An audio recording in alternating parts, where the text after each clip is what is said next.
আলহামদুলিল্লাহ, আপনারা জেনে আনন্দিত হবেন। আজকে একজন সাংবাদিককে আমরা কারাগার থেকে জামিনে মুক্ত করে এনেছি। এটা সম্পূর্ণভাবে সাংবাদিক উন্নয়ন পরিষদ অর্থ বহন করেছে, খরচ করেছে। আপনারা জানেন, বাংলাদেশের আনাচে কানাচে প্রতিটি জেলায় অসংখ্য সাংবাদিক সংগঠন রয়েছে, নামে বেনামে অসংখ্য সাংবাদিক সংগঠন রয়েছে। কিন্তু আমরা দেখি এই সাংবাদিক সংগঠনের মাধ্যমে কেউ উপকার পায়, আবার কেউ অপকার পায়।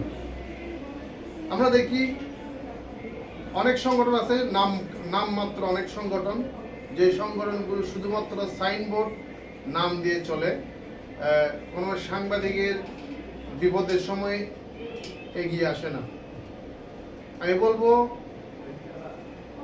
সাংবাদিক উন্নয়ন পরিষদ এমন একটি সংগঠন, আমাদের স্লোগান হচ্ছে নির্যাতিত সাংবাদিকদের পাশে আমরা সর্বদাই ছিলাম, এখনো আছি।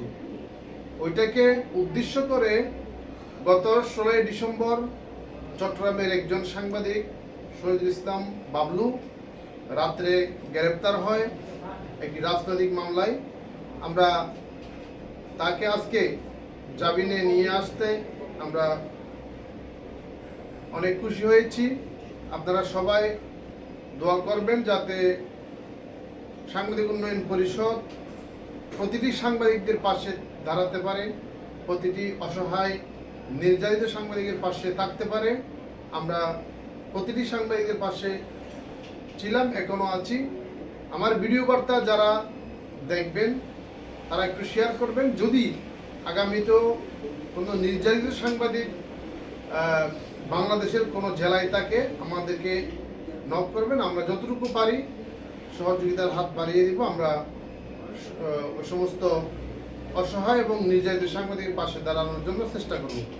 ধন্যবাদ সবাইকে, ভালো থাকবেন। আসসালামু আলাইকুম।